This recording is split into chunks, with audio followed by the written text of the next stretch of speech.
Creo que ya les había contado esta historia hace un tiempo. Nos regalaron, todavía no teníamos a Esteban, solamente a Benjamín. Benjamín estaba pequeño aprendiendo a caminar y nos regalaron para una Navidad como un pequeño bowl de vidrio que estaba lleno de chocolates. No nos han vuelto a regalar eso, por si están pensando en algún regalito. Y entonces estaba cerradito arriba y como esos chocolates que son circulares y todo. Entonces, bien bonito, lo pusimos en la mitad de la mesa de centro de la sala.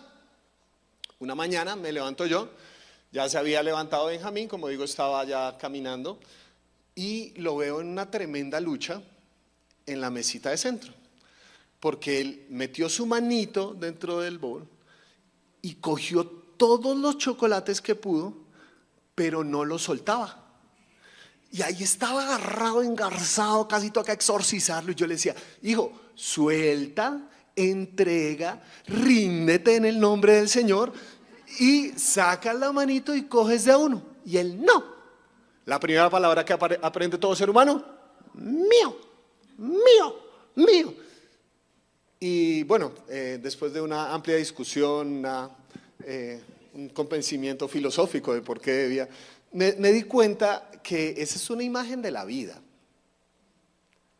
¿Cuántas cosas nos perdemos por no entregar, soltar, rendir? Y ese es el tema, que a veces pensamos que hay gente que entrega y gente que no entrega, que hay momentos de entrega y momentos de no entrega. No es así. Cuando usted entrega algo, está recibiendo algo, y al mismo tiempo que se aferra a algo, en ese momento está entregando otras cosas. Mi hijo, por no soltar, estaba perdiendo otras cosas. Tolkien habló de eso en El Señor de los Anillos. Ustedes se acuerdan, Sméagol, tan obsesionado por el anillo que terminó en el centro de un volcán casi en erupción por My Precious. Una entrega puede hacer la diferencia literalmente entre la vida y la muerte. Pero nos cuesta un montón entregar, ¿sí o no? Esa parte no nos gusta. Nos gusta que nos hablen del recibir, de los que vamos a tener y obtener. En este momento donde comenzamos un nuevo año prácticamente, entonces todo lo que queremos, anhelamos y deseamos recibir. Pero nos cuesta mucho entregar. Y hoy quiero que reflexionemos sobre una historia que yo estoy absolutamente seguro que ustedes conocen, sobre la entrega de María y todo lo que implicó, el rendir su voluntad a Dios. Pero como es una historia sumamente conocida, a veces nos hemos acostumbrado a ella, así que quiero abordarla desde otros puntos de vista, empezando por el contexto en el que estaba María, porque en esa época María se encontraba en una época que se llamaba la época del desposamiento. ¿Está bien? Entonces, ¿en qué consistía la época de desposamiento? Una familia se acordaba, ¿sí? En esa época se acordaba entre familias que iban a casar a sus hijos. ¿Listo? Entonces, llega la familia de José y dice, María, la familia de María, queremos entablar una relación con ustedes. Así que entonces pagaban la dote, normalmente vacas, cabras, lo que sea, y se comprometían. Por lo general estaban en la adolescencia, como nos enseñó Yadi en ese momento. ¿Cuántos años podía tener María en ese momento? 14, 16, 17 años. El plan de redención de Dios comenzó con un adolescente, ¿me entienden? 16, 17 años.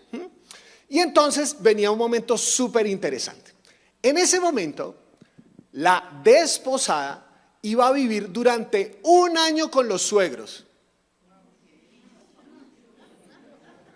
Pero espero que ese wow sea de esperanza. ¡Qué delicia vivir con mis suegros durante un año!, ¿no? Solo ella, ¿por qué? Porque el papá tenía un terreno, el papá del esposo de José tenía un terreno, en esa época se acostumbraba a eso. Y el terreno era para toda la familia, para el clan familiar. Quiero mostrarles una fotografía de cómo se construían las casas en ese momento. Dani, siguiente por favor. Entonces, en ese momento, si se dan cuenta, los vecindarios podría ser un terreno de una familia y se dan cuenta que todas las casas estaban muy juntas. Entonces, la promesa que hacía el desposado a su futura esposa era, en la casa de mi padre hay muchas moradas, voy a ir a prepararte un lugar para ti. Esa era la promesa del novio con su desposada. Y se iba y construía la casita. Y ese periodo de tiempo tardaba más o menos un año. Pero en ese periodo de tiempo ellos ya tenían todas las responsabilidades civiles y legales de un casado. Ya estaban comprometidos como si fuera un matrimonio. Después el novio retornaría a la casa en medio de una gran fiesta y parafernalia para llevar a su esposa a que viviera donde él vivía. Ahora, durante ese periodo de tiempo, la novia se esperaba, obviamente, que se guardara virgen. ¿Qué decía la ley al respecto? Vean lo que decía Deuteronomio respecto a qué podía pasar si llegaba una persona, una mujer, que no era encontrada virgen en el momento del matrimonio. Pero si la acusación es verdadera, es decir, y no se demuestra que la virginidad de la joven, la llevarán a la puerta de la casa de su padre. Es decir, imagínense por un momento esto, ¿dónde estaba viviendo ella? En la casa de sus suegros. Es decir, todo un camino de vergüenza para retornar hacia la casa de su padre, ¿sí? ¿Y qué pasaba allá? Y allí los hombres de la ciudad la apedrearán hasta matarla. Esto le pasará por haber cometido una gran ofensa muy grande, en Israel, y por deshonrar con su mala conducta la casa de su padre. Así erradicarás el mal que haya en medio de ti. Es decir, si una mujer era encontrada que durante ese tiempo de desposamiento había perdido su virginidad, esa era su acta de defunción. Entonces, está esta adolescente en la casa de sus suegros, amando a su suegra con su corazón. Y en un momento pasa esto, vean lo que pasa. A los 6 meses, Dios envió al ángel Gabriel a Nazaret, pueblo de Galilea, a visitar a una joven virgen comprometida para casarse con un hombre que se llamaba José, descendiente de David. La virgen se llamaba María. El ángel se acercó a ella y le dijo: te saludo, tú que has recibido el favor de Dios, el Señor está contigo. Ante estas palabras, María se perturbó y se preguntaba: ¿qué podría significar ese saludo? ¿Por qué me está saludando de esa manera? Es decir, el rey te ha visto con bondad, el rey ha extendido gracia a ti. ¿Por qué? Yo soy una persona normal, común y corriente, estoy aquí en la casa de mis suegros. ¿Qué tiene eso de favor de Dios? Es una vida común y corriente. Sigue la historia. No tengas miedo, María, Dios te ha concedido su favor. Van 2 veces que le dice eso. Le dijo el ángel: quedarás embarazada y darás a luz un hijo y le pondrás por nombre Jesús. Y él será un gran hombre y lo llamarán Hijo del Altísimo. Dios el Señor le dará el trono de su padre David y reinará sobre el pueblo de Jacob para siempre. Su reinado no tendrá fin. Y ella, una mujer muy práctica, hace la siguiente pregunta: ¿cómo podrá suceder esto? Preguntó María al ángel: puesto que soy virgen. Si algún momento les llegan a decir que estas personas eran muy ignorantes y por eso creían en los milagros, este texto refuta esa idea. María sabía cómo venían los niños al mundo. Y vea lo que pasa después de que María hace esta pregunta.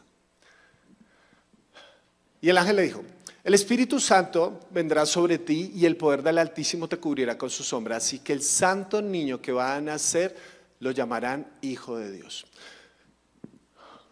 Qué buena explicación, ¿sí o no? A mí me queda clarísimo. ¿O no? Fácil. ¿Qué pasa? ¿Viene el Espíritu Santo y ya?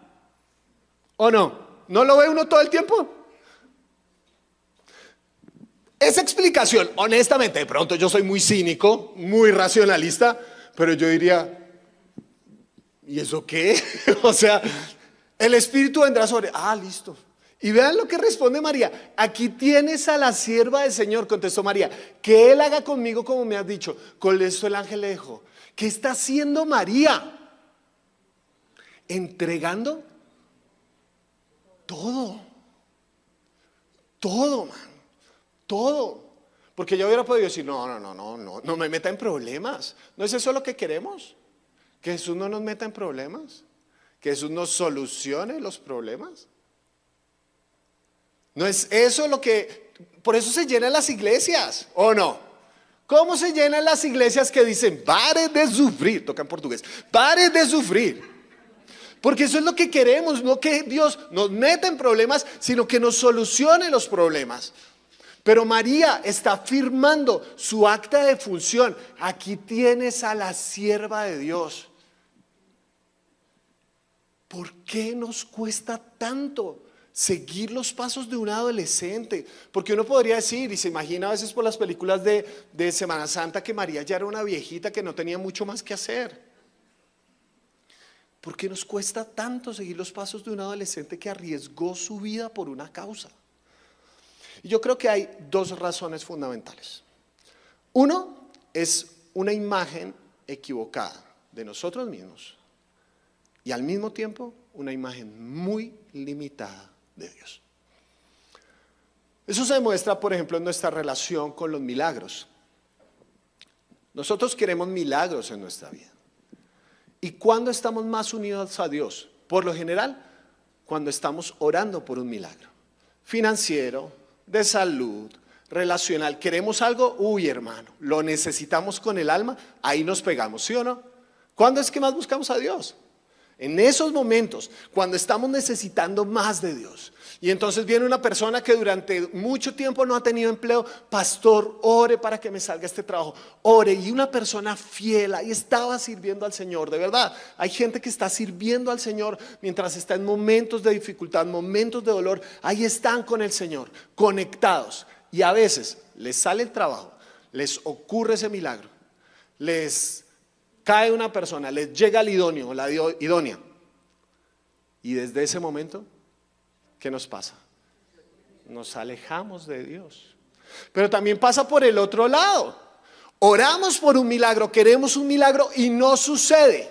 Entonces, ¿qué? Nos ponemos bravos con Dios. Porque a esto sí y a mí no. Eso es una imagen muy equivocada, porque estamos poniéndonos a nosotros en el centro de la ecuación. Nosotros queremos que Dios construya mi misión, que construya mi reino y no construir el reino de Dios. Eso es una imagen muy equivocada de nosotros mismos y muy limitada de Dios. Y nuestra vida necesita una transformación. ¿Por qué? Porque todos vivimos en este precioso lugar. Siguiente, Dani. La tierra. Los terraplanistas van a temblar a continuación. Pero la tierra. Y más exactamente, esta una foto que tomé ayer. Ustedes viven, nosotros vivimos en un pequeño lugar, dentro de ese pequeño globo que se llama Suramérica. Y dentro de ese pequeño lugar, dentro de ese pequeño globo, vivimos en un pequeño país que se llama Colombia. Y más exactamente, ustedes viven en una pequeña pero caótica ciudad. Y más exactamente, están dentro de un pequeño barrio y están en una ya no tan pequeña casa dentro de ese lugar. Pero ¿cuál es el tamaño de la Tierra? La Tierra pertenece al sistema solar. Somos el tercer planeta del sistema solar. Para aquellos de ustedes que estudian astronomía básica por ahí en la primaria y todo eso, se dan cuenta que ya no tenemos a Plutón. Plutón ya no es un planeta en este momento, es un planeta enano porque no se ha deshecho de todos el polvo galáctico que hay alrededor, porque eso es lo que tienen que hacer los planetas de verdad. ¿Listo? Entonces, en este momento tenemos a Ceres, que es un planeta enano que se encuentra en un cinturón de asteroides entre Marte y Júpiter. Nuestro planeta es el tercero del sistema solar, estamos a una distancia exacta del Sol para no ser quemados por él, pero no estamos tan lejos como para no morir congelados. ¿Cómo es la Tierra con relación a uno de los planetas del sistema solar? Este es Saturno. En solo los anillos de Saturno cabrían 6 planetas Tierra. No los veo sorprendidos. Esta es la relación de la Tierra con relación a la estrella más cercana que tenemos, que es el Sol. Siguiente, Dani, por favor. Ese es el Sol. La Tierra es esta. El sistema solar del cual hacemos parte pertenece a una galaxia que se llama la Vía Láctea. El sistema solar es ese puntico en la Vía Láctea. No están sorprendidos. El sistema solar que está dentro de esa galaxia que se conoce como la Vía Láctea. La Vía Láctea pertenece a algo que se llama el supercúmulo galáctico local. Nuestro supercúmulo galáctico local es el supercúmulo galáctico local de Virgo. Y la Vía Láctea, dentro de la cual está el sistema solar, dentro de la cual está nuestro pequeño planeta, es ese punto.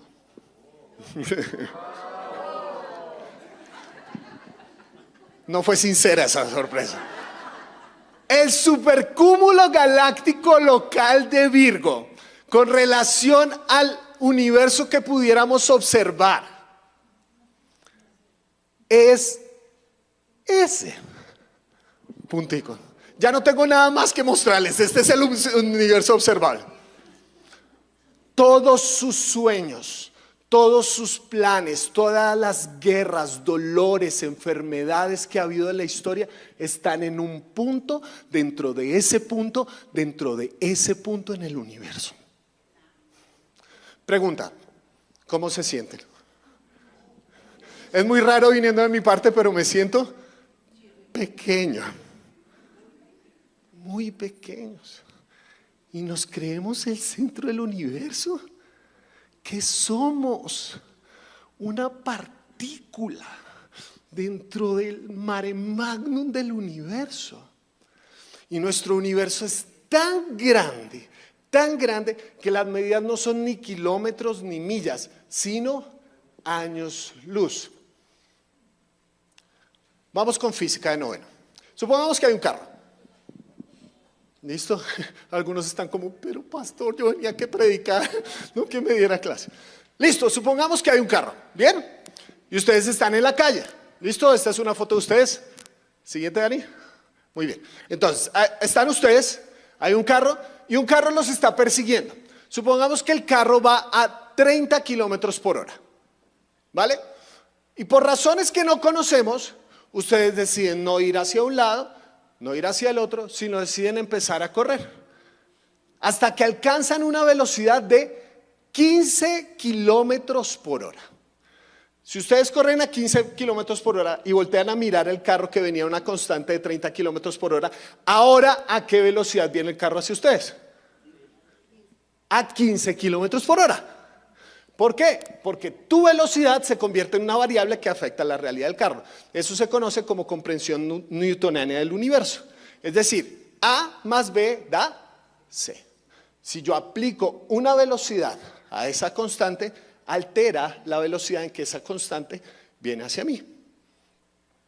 Aquellos que tuvieron terribles profesores de física, en este momento los están odiando profundamente. Pero con la luz es distinto. ¿A qué velocidad viaja la luz? 300.000 kilómetros por segundo. Por segundo.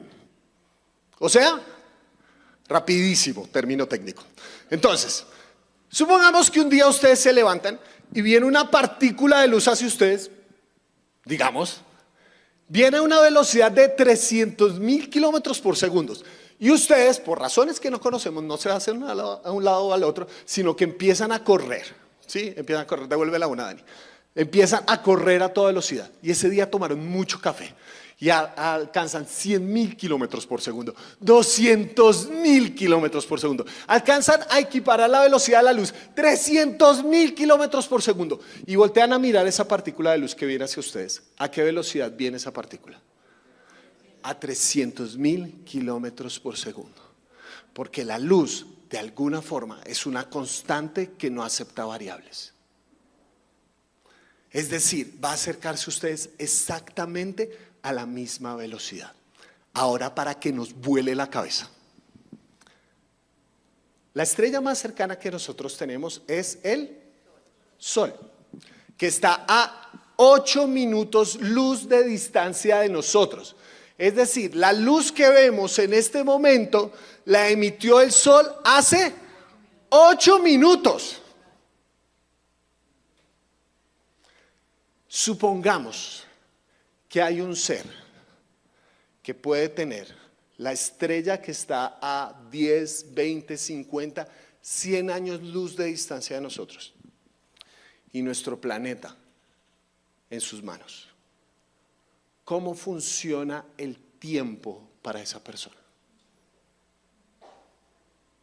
Para nosotros transcurrió ¿cuánto? ¿10 años? ¿20 años? Para él, un día son como 1000 años. 1000 años son como un día. ¿Se dan cuenta? Todo el tiempo estamos afanados por el tiempo. Y el tiempo en el universo es nada. Decía el salmista, ¿quién es el hombre para que de él te acuerdes? ¿Qué somos? Una partícula, dentro de una partícula en el universo, y se la pasa estresado. Recuerda suscribirte para no perderte ningún video. Ahora vamos con el cierre del mensaje. Todo el tiempo afanados por el tiempo. Las preguntas que más hacemos son por el futuro. Y una de las cosas que me encanta es cuando vemos a Dios en sus adecuadas proporciones. Mis queridos, nosotros no estamos viendo a un servidor nuestro, nosotros estamos viendo al creador del universo que quiere que nos unamos en sus planes. Pero si nada de esto los sorprendió, hablemos de lo más pequeño que conocemos los seres humanos. ¿Cuál es la partícula constitutiva más pequeña que conocemos? No, la célula no. Los átomos, no, los átomos tampoco. Los átomos, porque sabíamos que tienen 3 partículas internas, que son neutrones, protones y electrones. Muy bien. Y entonces los físicos dijeron, oiga, pero si eso es lo más pequeño, ¿qué tal si podemos dividir esas cosas? Y hasta el momento se han encontrado más de 100 partículas subatómicas.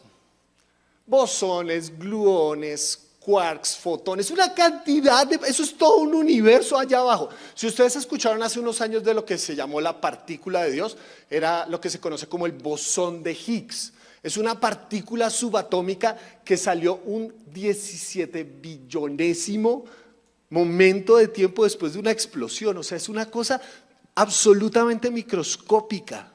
Es tan pequeño este mundo, para que ustedes tengan noción de lo pequeño que es. Imagínense una naranja, ¿listo? Una naranja es a un átomo, ¿listo? Una naranja es a un átomo, siguiente, Dani.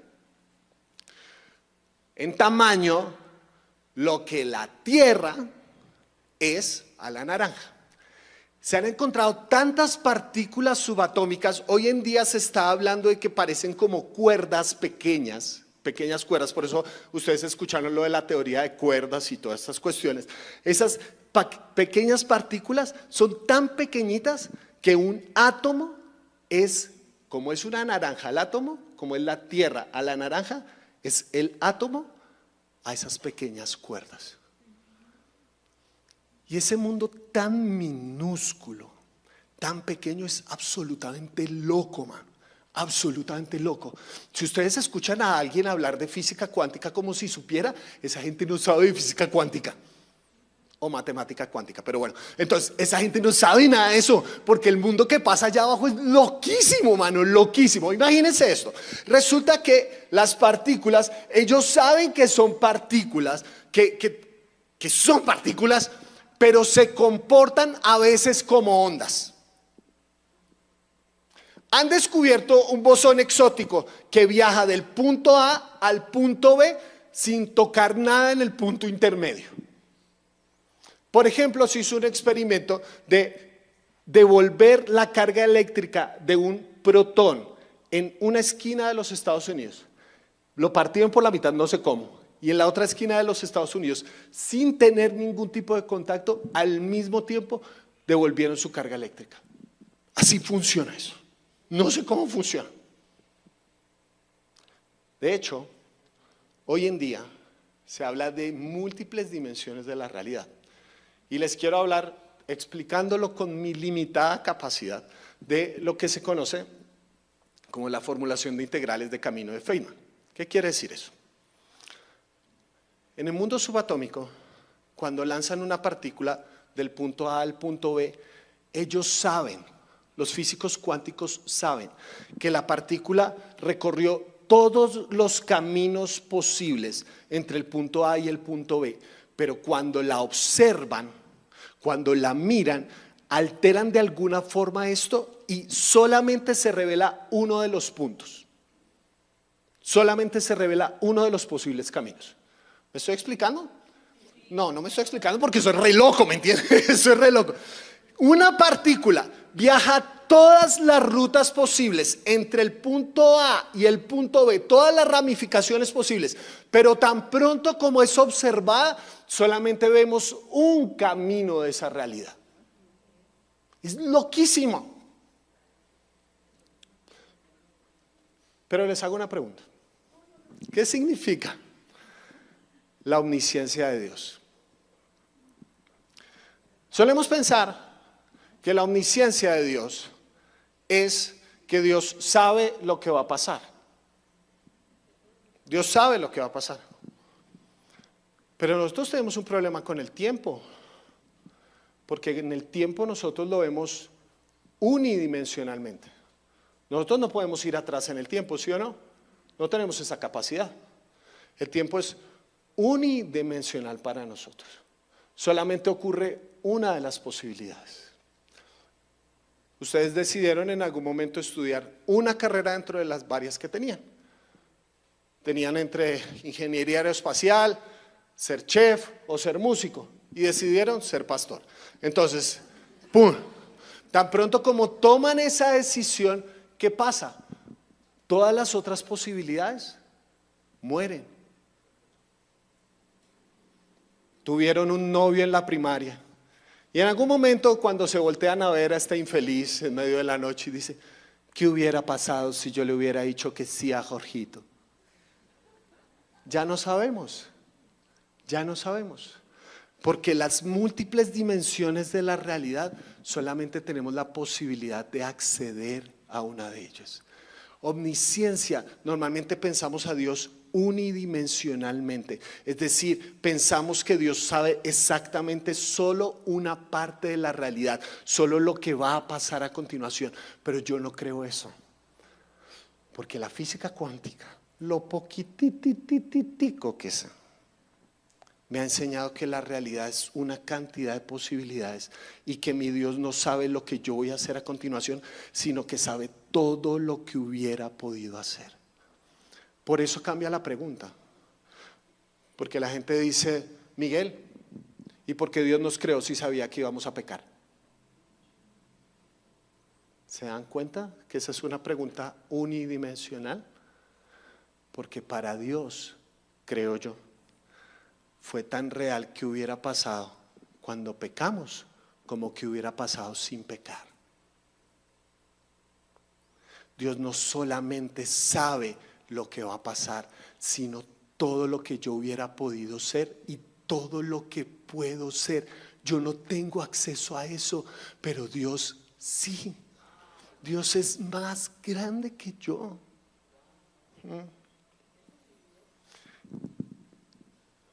¿Por qué nos cuesta tanto entregar?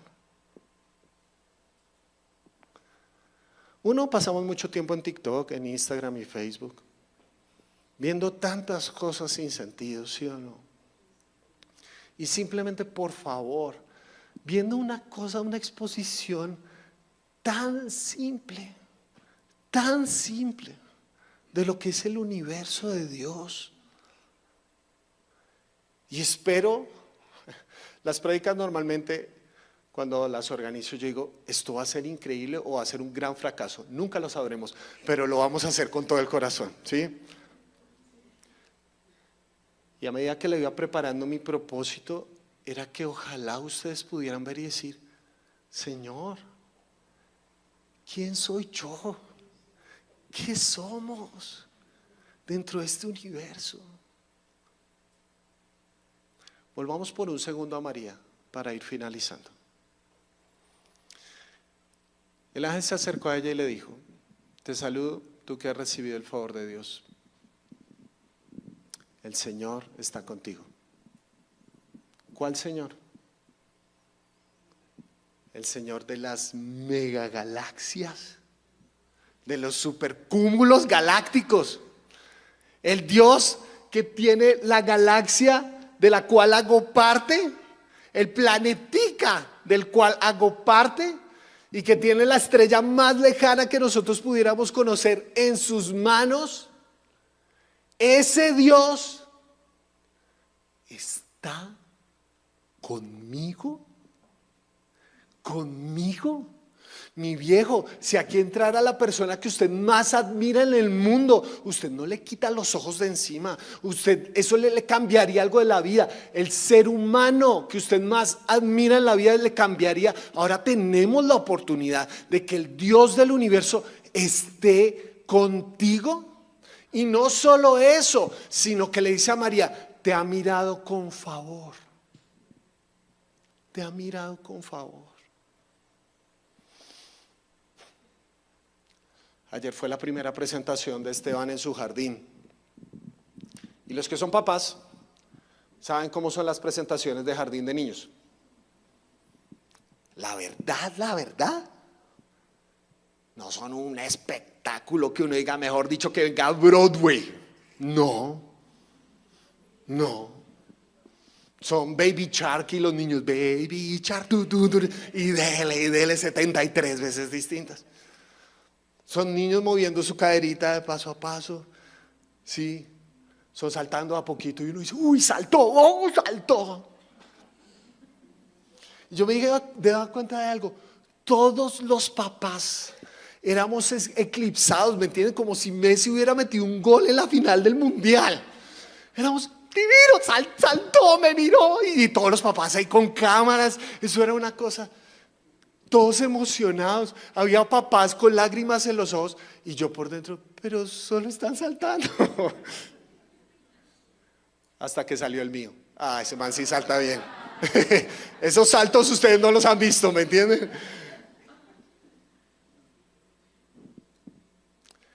Y en ese momento tuve como una sensación. Y me dice, pues no sé si fue Dios hablándome, me decía: así te veo yo. ¿Qué es lo que yo hago en el mundo? Saltar y no es la gran cosa, no es Broadway, ¿me entienden? Pero mi papá me ve con favor. El Dios de todo el universo me ve con su supercámara y dice: es mío, ese es mío, divino, como se espeluca. El Dios de todo el universo y el Dios de lo más pequeño que pudiéramos conocer te miró con favor. ¿Qué hace uno ante eso? ¿Sabe uno qué dice?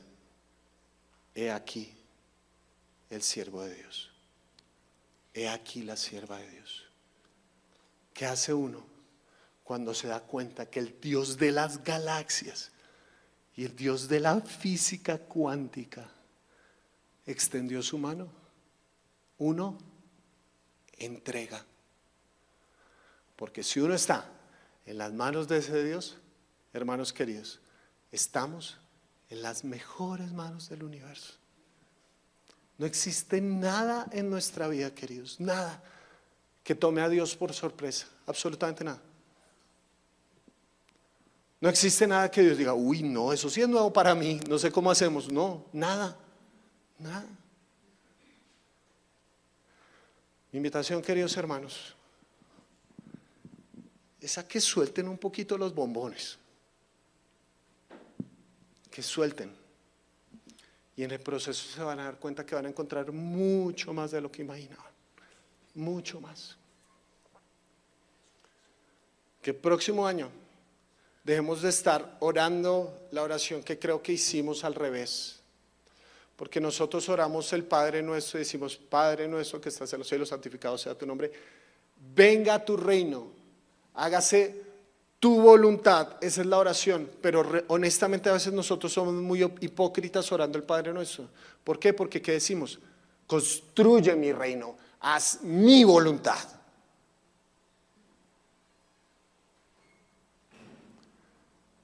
No es sumar a Dios a tu misión, es sumarte a la misión de Dios. Que cuando te levantes no digas: Señor, ¿qué tienes para mí hoy? Sino: Señor, ¿qué tienes para el mundo hoy y cómo te puedo colaborar? Ojalá tengamos la noción de que somos siervos dentro de esta pequeña partícula del universo y que Dios ha escogido utilizarnos a nosotros como utilizó a una pequeña adolescente para trastornar el curso de la historia. No, mis queridos, entregar no es fácil. Entregar no es fácil, no les quiero romantizar nada de eso. Entregar puede sentirse como una muerte. A María se le prometió: una espada traspasará tu alma. Y seguramente es así. Al entregar, al rendirnos a servir a Dios, vamos a enfrentar muchas cosas muy difíciles, muy dolorosas, muy complejas. No sabremos qué pudo haber sido, pero sabemos en las manos de quién estamos. A veces se va a sentir como desembarcar en las playas de Normandía, tratando de arrancarle un pedacito de terreno al enemigo. ¿Qué era eso? Eran muchachos enfrentando el imperio más poderoso que existía en ese momento. Un pequeño grupo de muchachos atrancando en una playa, pensando que eso iba a cambiar la historia de la humanidad. Pues mis queridos, eso cambió la historia de la humanidad. Personas que estuvieron dispuestos a entregar, por pequeño que fuera, por pequeño que pareciera. Dios puede utilizar una pequeña historia dentro de la gran historia de la salvación. Dios puede utilizar a una adolescente que ahora era rea de muerte, que decide: he aquí a la sierva del Señor. Y estamos aquí 2000 años después celebrando lo que un adolescente dijo en el cuarto de la casa de su suegra: he aquí la sierva del Señor. Usted no sabe qué puede pasar con una pequeña entrega. Usted no sabe qué puede pasar cuando rinde sus hijos. Usted no sabe qué puede pasar cuando rinde su matrimonio. Usted no sabe qué puede pasar cuando rinde su carrera. Pero yo sí sé algo. No sé lo que va a pasar, pero sé con quién estamos. Y si estamos con el Señor, estamos en las mejores manos del universo. Que el nuevo año, mis queridos hermanos, sea un año de entrega, sea un año de cumplir la misión del Dios del universo, que es rescatar a cada uno de los hijos perdidos para que retornemos a casa. Que nos sumemos en lo poco que sabemos, en lo poco que tenemos, pero Dios puede utilizar a una pequeña adolescente que dice: aquí estoy, y Dios extenderle su favor, y al extenderle su favor, extendernos el favor y la gracia a todos nosotros. Oramos para terminar.